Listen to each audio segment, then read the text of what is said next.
Welcome back. This is part 3 of lesson 3 of our series on hermeneutics. We're continuing to look at how we understand the meaning of a text. And so in the first lesson, we talked about how important it is to understand what the author's intent was, what meaning the author was trying to convey. In part 2, we looked at the different roles of all the pieces of communication. So we looked at the role of the author, we looked at the role of the text, and we also looked at the role of the reader and how those different roles that each one of those areas plays, from author, text, and reader, how each one of those is essential to communication and how each one of those contributes to our understanding of the meaning of the text. So now we're going to go into some vocabulary, which again, I realize sounds completely boring, but in this case, it's going to be very, very helpful because if we want to get to interpretation and we're going to be looking at different passages, then it's important that when we start talking about, for example, the meaning of a text or the implications of a text or the significance, when I say those words, it's important that you understand what I mean by those words and vice versa. If you use them, I understand what you mean by them. That way we're on the same page. We have this, we talked about this last lesson, we have this we have this shared understanding of what these words mean so that we can communicate. We know exactly, if you say the significance of this text is this, I know what you mean by the word significance. So this is going to be very important. Also going over this vocabulary, this will help us think through to slow down as we're reading a passage to be asking ourselves, is this an implication? Is this subject matter? And we're going to go over all of those because it's going to play a very, very important role in helping us to accurately understand different passages. So first of all, the most basic meaning, what is that? Well, it is just the pattern of concepts that authors consciously willed to convey by the words or shareable symbols that they use.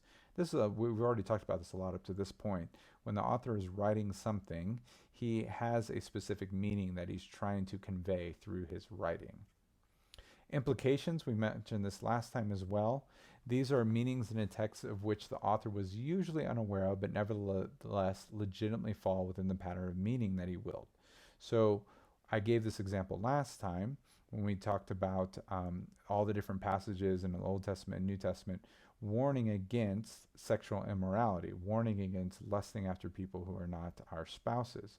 Well, back when the biblical authors lived, there was no such thing as the internet. So therefore, they're not going to specifically warn against internet pornography. However, there is an implication of their meaning. When they are saying to keep ourselves sexually pure and that we do not engage in sexual immorality, when they talk about not committing adultery, not lusting after others, well, that is the meaning. That has to do with the meaning, and that made sense in their world, talking about those specific things. But there was adultery back then, but there's no internet pornography. Nonetheless, the implication of that is, if I understand the meaning of that is that I'm supposed to be keeping my mind and my heart pure as God intended and channel my desires in the way that God intended and not to corrupt them through sexual immorality.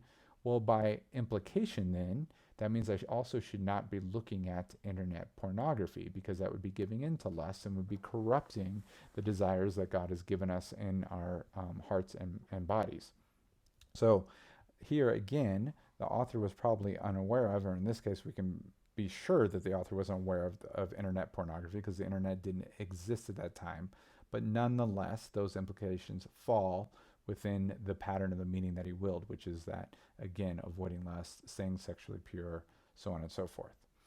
Important here is that readers discover the implications. So when we read that, or I mentioned the Ephesians 5 passage where Paul warns about not getting drunk with wine, then we can discover the implications of that we should not be filling ourselves with things like wine or beer or illegal drugs. But then Paul goes on in that verse to say to fill ourselves with the Spirit instead. So in other words, filling ourselves with things that bring purity and holiness versus things that make us lose control of our body and destroy us. So the author determines right here the flow of implications. The reason why is because the author determines the meaning, and the meaning is what drives these implications. If we miss the meaning, then we miss the implications, right? The implications flow from the meaning of the passage. Okay, for example, from Scripture in Deuteronomy 6:6-9, it talks about God commanding us to teach our children and to write his commands on our doorstep. Well, again, we're not literally doing that. We're not going around writing things on our doorstep. I mean, maybe some of you are, but most of us are not writing God's commands on the doorstep. But the implication is that we do things to show and teach our commitment to the Lord, and so that way our children can see that. Another example from the New Testament, Paul writes multiple times for his readers, for the Christian saints, to greet one another with a holy kiss. Well, if I met you, chances are you're not literally going to come up and give me a kiss. The reason why is because that's not culturally appropriate. So we do what is culturally appropriate to show warm greetings to other Christians. So again, that's how the meaning would be: Christians show warm greetings to other Christians. The implications of that is, how do we do that within our culture? So while in Paul's culture it may have been okay to give a kiss, a holy kiss, whatever that looked like, that wouldn't be appropriate in our culture. Nonetheless, the meaning is that we still give warm greetings to one another. Significance, we talked about this last time. It's just, how are you going to respond to the meaning of a text? So in the example I just gave, are you going to respond yes or no to give warm greetings to other Christians? Are you going to do that or not? To fill yourselves with the Spirit and not be getting drunk off of wine, are you going to do that or not? That's what we mean by significance. Subject matter, again, we briefly discussed this last time. That's the content or the stuff that's talked about in the text. Very important is that it is not the meaning itself. It's simply the stuff that is talked about in the text. So if you look in Genesis 19, for example, when we talk about the story of Lot in Sodom and Gomorrah, we shouldn't be focusing on Lot's hospitality, how he's trying to invite the people in and show them hospitality and to protect them. That is not the meaning of the text talking about. The meaning is not we should be hospitable to people who come into our towns or into our homes. That is simply subject matter, but that's not the meaning that the author is trying to convey in that passage. Understanding, this is key, has to do with a mental grasp. So in other words, do you have a correct mental grasp of the author's meaning? So you have not yet verbalized that or written it down. It's still in your mind. You haven't expressed it yet. Because once you express that understanding, then that becomes interpretation. So going back again, understanding would be your correct mental grasp of the author's meaning. Once you start expressing that correct mental grasp, that is now interpretation. So you express it verbally or through written form. You express your understanding of the author's meaning. Then, so then the next one is mental acts.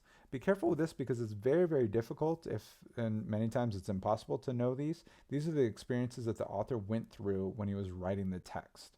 So we don't know this at all unless the author tells us these things. So unless Paul said, I'm thinking about this when I'm writing, or I'm going through this when I'm writing, we don't know that. So sometimes we know it because the author does give us that information, but oftentimes we don't know that. And since the biblical authors, this is what we're concerned with, understanding the Bible, all of those biblical authors have passed away. They're all dead. And so they can't refute any wrong assumptions that we have about his mental acts. And so because of that, we need to be careful that we don't speculate on mental acts of the author. So we don't want to say things unless it's specified in the text that, oh, the author was probably thinking about this. Or Luke, when he wrote this, he was probably thinking about this. Or in 1 Peter, Peter was probably remembering the time that he was with Jesus. Well, we don't know that unless Peter directly stated that this is what he was thinking about. And he's not around for us to ask him either. So we have to be very cautious with that. Now we talk about the semantic range. Sometimes it's referred to as the norms of language. And these are the range of meanings allowed by the words of a text. Now again, words more often than not have several different meanings. I gave you last time, if I gave you the word cell, and we said that could be short for cell phone, it could be the cell in an Excel spreadsheet or a Google sheet, it could be a jail cell, could be within a living organism, the microscopic cells. Those are all correct meanings of cell, of the word cell. Well, the same thing here. If I get to kid sale, there's a lot of meanings that this could mean right here. Am I selling a baby goat, for example, which is called a kid? Am I selling kid sale? Is this stuff, I'm selling kids stuff like toys and things like that? I hope not, but am I selling kids themselves?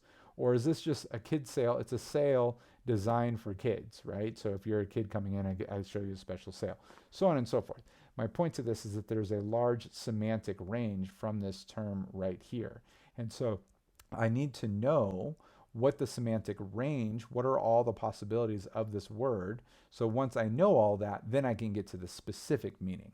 And in order to get to the specific meaning, I need context, because I have to, there's a word or a term like this, kid sale, is going to have a large range of meanings. And so there's going to be multiple meanings, but I need to use the context to narrow that range of meanings until I finally get to this next one, which is the specific meaning, which is sometimes referred to as the norms of utterance. So this is the specific meaning that the author has given to a word, a phrase, or a sentence, or something like that. So in that case, I already went over several different meanings of kid sale, but what did the author mean by this? So let's just say that it's talking about a sale of kids' stuff, like toys and things like that. That's what the author meant by this term right here. We want to be as precise as possible when we get to these meanings, because words are important, and especially theological terms, they carry a lot of meanings. So we want to get as precise as possible, understanding which meaning of the range of meanings is the author, which specific meaning is the author using or assigning to this word or term or even some passage. And again, the context is key in that. Now, one thing that's important to note, I mentioned this briefly last time, oftentimes you'll find that the words and the words used by the biblical authors, they mean different things back then than they do today. So when you're reading scripture, words mean what they meant in the culture at that time, in the historical context. Okay, so for example, you'll read sometimes like in the Gospel of John, Jesus refers to his mother as woman. He says woman, and he starts addressing it. Well, in my culture, in the U.S., if I just referred to another woman, if I just referred to her as woman, or even my wife, that has a negative connotation with that. It comes off as very rude, very chauvinistic. Well, that's not how that word was used in Jesus' time. When Jesus says the word woman, he is not insulting his mother. It was actually still a term of respect and endearment there. So again, what do I do with that? I need to go and use the meaning that it meant in the culture at that time of Jesus. And so that overrides what it means in my time today. And we even see this across different cultures existing nowadays. So I live in Kenya right now, and it's very common, my wife and I, we have 4 children. It's very common when people don't know my wife's name, or even when they do, as a sign of respect, they'll refer to her as mama, like even grown-ups, grown men and women. And so they'll say, oh, mama, would you like to try this food? Or mama, can I ask you a question? Or mama, please take a seat. So it's a great way to show respect within the culture that we live in here in Kenya. However, so when another man comes up and says that to my wife, and he says, mama, you're welcome to sit here, I don't bat an eye. I realize that he's addressing her in a specific, in a culturally relevant and a respectful way in this culture. However, if we were in the U.S. and a grown man came up to my wife and was like, hey, mama, that I would not be okay with, because in the U.S., that is a very disrespectful way to speak to another woman, and it even has a sexual connotation to it and would be completely inappropriate.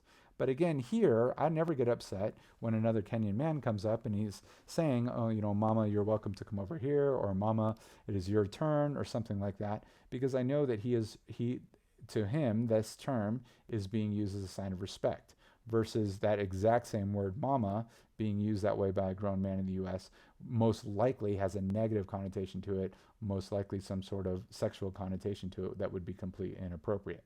So again, I don't get upset when Kenyan men are saying that, when they're using it in the culturally relevant way, because I am defaulting to what that term means here in this context. So in the same way, we have to practice this in the same way in the Bible. What did those words mean in the culture and at the time that the Bible was written? That's what we default to.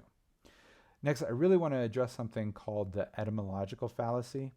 And this is the false thinking that if you know the origin of the word, you know the meaning of the word. And unfortunately, you hear this rather frequently, even within sermons. It's a terrible way to try and discover what the meaning of a word is. So let me give you an example. The word in English, nice, we all know what that means. It's a compliment. If I say, oh, you're a very nice person, it means you're kind, right? Nice comes from the Latin word meaning ignorant. However, if I met you and I said, oh, you are a very nice person, you wouldn't be thinking, oh my goodness, you are insulting me, because the word nice comes from the Latin word meaning ignorant. And so because of the etymology, that's in other words, like where is that coming from? What is the original root and the meaning derived from that? So you wouldn't look at me and be like, that is so insulting. You were calling me ignorant, because I know that's what that word comes from. No, you understand that what I mean by it is what I mean right now, today, which is that is a nice, it has a good connotation. Nice means kind. And so when I describe you or others as nice, you realize that I'm giving a compliment there. So oftentimes you'll read something, an example, or you'll hear like a passage. I've heard this several times. It talks about talking about the gospel as having is being powerful, right? And so that comes from the word dunamis, which means power in Greek, and that's where we get our word dynamite from. And so what people say is, oh, this is just how powerful it is, that, you know, just like dynamite, and it's blowing up like that. Well, that's a terrible way to describe that, because first of all, the gospel isn't like dynamite, right? Dynamite destroys things. It completely obliterates things all around it. The gospel doesn't do that. The gospel gives life. It is powerful, but it's not destroying things, right? It is giving actual life and rebirth to people there. And so just because the word that we use from dynamite comes from the Greek word dunamis, which means power, that doesn't mean there's some sort of connection between dynamite and the power of the gospel. So you just want to be careful, and more often than not, avoid this etymological fallacy.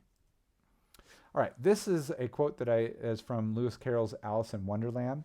And this was cited in a wonderful book that I recommend to everybody called Basic Guide to Interpreting the Bible by Robert Stein. And so I'm quoting him here, and I rely heavily on a lot of the work that he's doing, especially around this terminology. It's taken directly from him, because he again was saying, even if you disagree with me, let's use the same term so that we can have this kind of shared understanding when we talk about hermeneutics. So let's look through this. This is Humpty Dumpty speaking, and he says, he's talking to Alice, and Humpty Dumpty says, there's glory for you. And I don't know what you mean by glory, Alice said. Humpty Dumpty smiled contemptuously. Of course you don't, till I tell you. I meant there's a nice knockdown argument for you. But glory doesn't mean a nice knockdown argument, Alice objected. When I use a word, Humpty Dumpty said in a rather scornful tone, it means just what I choose it to mean, neither more nor less. The question is, said Alice, whether you can make words mean so many different things. The question is, said Humpty Dumpty, which is to be master? That's all. So this really describes this idea of the range of meanings of words and the specific meanings of words, and why this is so important. Because actually, both Humpty Dumpty and Alice is correct. And so again, I'm quoting Robert Stein here from his book, A Basic Guide to Interpreting the Bible. And what he says is that, true, Humpty Dumpty can make a word mean whatever he wants it to mean. But if Humpty Dumpty wants to communicate his meaning to others, he has to submit himself to the semantic range of possibilities allowed by the language he shares with his hearers. In other words, he can go ahead and create a new word or a new meaning for an old word, but if he wants to communicate his meaning, he has to explain such an unusual usage. And that's what's happening here. He's saying glory, and he is just assigning, this is an old word, glory, he's assigning a new definition to it. Okay? Now, he can technically do that, but nobody's going to understand him. And that's why Alice says, no, glory doesn't mean that. And so she's not going to understand what he means unless he explains that to her. And so Humpty Dumpty says, well, I can just make it mean whatever I want to mean. True, but not if you want people to understand you. So in this case, until he explains what glory meant, he might mean knockdown argument by glory, but Alice has no idea what he's talking about. Because glory, when he's using it in this knockdown argument here, that's not a shared understanding of the meaning of that word. That doesn't fit into the semantic range where Alice would know what he was talking about. Now, at the same time, Alice is also correct, because whether he likes it or not, if Humpty Dumpty decides to communicate, he can't arbitrarily create unique meanings for words unless he informs his hearers or his readers that he has done so. So Alice is correct when she says that the question is whether you can make words mean so many different things. So yes, technically Humpty Dumpty can do that, so he is correct. But Alice is also correct in saying you can't do that because nobody will understand you.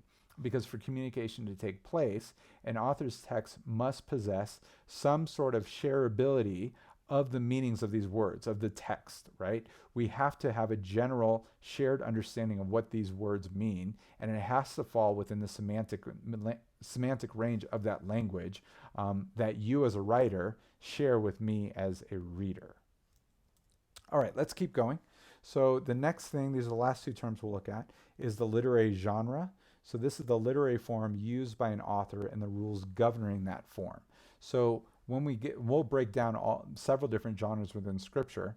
But for example, if you look at poetry versus the Proverbs versus historical narrative versus the letters, all of those genres have certain rules within them. So for example, poetry, it is understood that it's going to have a lot of figurative language. Okay, historical narratives are not going to be using as much. They're just simply going to be reporting what happened. All right. Now, oftentimes within a book, within a biblical book, you're going to have blending of these different genres, but it is very important to recognize that genres have different rules, and we need to understand what those rules are. Now, this is something that we do every day, and we make these decisions unconsciously within just by speaking to one another. So, as I already mentioned, I have 4 kids, and so if one of them comes home from school today and he says, "Oh, Dad, I'm really bummed. I have a ton of homework today." Well, I don't look at him and say, "You are such a liar. There is no way that you have 2,000 pounds of homework today," because that's what you said. You said you have a ton of homework. You don't have a ton of homework, you liar, right? I would never say that because I understand that he is exaggerating. He's simply trying to convey a message that he has a lot of work to do today, but he's just doing it in a very vivid way. All right. Same thing earlier today. We had some guests over, and one of the kids, we were waiting for lunch to be ready, and he said, "Oh, I'm starving right now." Well, I didn't look at him and just say, "You're lying. You're not literally starving. I know that you ate breakfast this morning." Again, he was just conveying a meaning, which is that he was very hungry right now. But I made this decision unconsciously that I understood he wasn't speaking literally. He was just using exaggeration here. So it's similar what I mean by understanding the rules here for genre. And now, honestly, though, it can be difficult to do this with the Bible because the culture is very different. And so the idioms, the sayings that they use, the way they speak is very different than we use today. But that is, again, why we study. That's why we take things like this class on hermeneutics, why we go into studying the different vocabulary for interpretation and studying context and genre, so that we can have a greater understanding of the way that people communicated back then. Finally, context is the willed meaning that an author gives to the literary materials surrounding the text. So again, going back to my example from last time, when we talk about the words love and world in John 3:16, in that context, in the Gospel of John, talking about God's special love that he has for the world, for the people, the objects of his love within this world, very different than later on, same author in 1 John, where he warns us not to love the world and the things of the world, meaning like we shouldn't be lusting after worldly things that detract us from heavenly things, from holy things like God himself. So the context there helps reveal what the willed meaning that the author is trying to give us through that specific text or that specific passage. All right, this wraps up lesson 3 of 4 for part 3 of our lesson on hermeneutics. And our next our wrap-up lesson, part 4 of 4, what we're going to go into now is do some practice. I'm going to give you some specific statements, and then you're going to try to understand, is this genre, is it context, is it significance, so on and so forth. All right, until then, I look forward to seeing you.